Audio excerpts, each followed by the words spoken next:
Bonjour, dans cette vidéo, je vais vous montrer comment créer un dossier avec des permissions différentes pour que seulement certaines personnes puissent y avoir accès. Alors, vous savez déjà que dans un Teams de classe, dans l'espace des fichiers, il y a premièrement le dossier support de cours qui a été créé automatiquement avec votre Teams. Et dans les supports de cours sont les documents que les élèves peuvent consulter et même télécharger, mais ils ne peuvent pas modifier. Mais que faire avec les fichiers ou les dossiers que vous ne voulez pas que les élèves puissent même les voir ou les ouvrir? Il y a une façon de le faire, c'est ce que je vais vous montrer. Dans les fonctions ici en haut, pour les fichiers, on a l'option d'ouvrir dans SharePoint. Si on fait ça, il va ouvrir dans le furteur ici, parce que derrière chaque Teams, il y a un site SharePoint qui a été créé. Donc maintenant, je vois que les documents sont ici.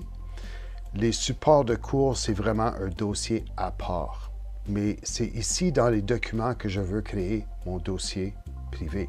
Alors, je crée un nouveau dossier. Et puis, je vais mettre que c'est pour les profs seulement.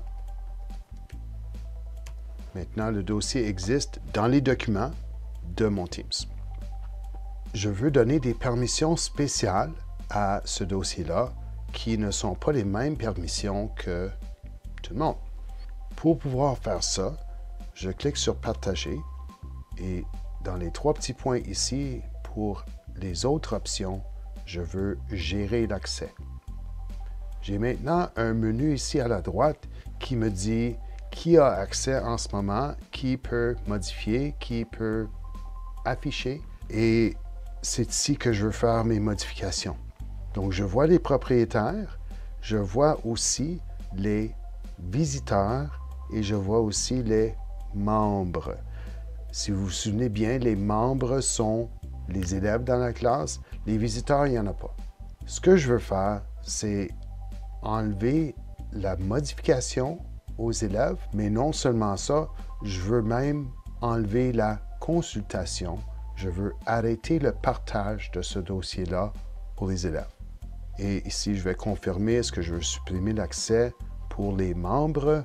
Oui. Donc maintenant, les membres sont partis ici. Par précaution, je vais aussi arrêter le partage avec les invités. Nous n'en avons pas en ce moment, mais ça ne veut pas dire qu'à un moment donné, on n'en aura pas. Donc maintenant, je vois que les seules personnes qui ont accès à ce dossier-là sont les propriétaires, donc les profs dans ce cas ici. Nous voici de retour dans le Teams sur le bureau. Le dossier ne paraît pas ici encore, même si je suis propriétaire, mais c'est parce que la page n'est pas actualisée.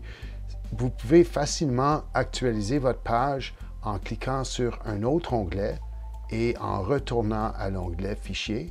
Et là, je vais voir si le nouveau dossier apparaît. Et oui, c'est là. Donc, je suis un prof et je le vois. En tant qu'enseignant, alors, je peux voir le dossier de prof seulement et j'ai aussi l'accès pour pouvoir télécharger des documents à l'intérieur de ce dossier-là. Vérifions maintenant du côté de l'élève. Ici, je suis étudiant 1. Donc, je vois le dossier de support de cours, mais je ne vois pas le dossier de prof seulement. Donc, c'est un dossier qui a des permissions qui sont différentes. Donc, si vous voulez que les documents ne soient pas accessibles aux élèves, vous pouvez les mettre dans un dossier comme celui-là.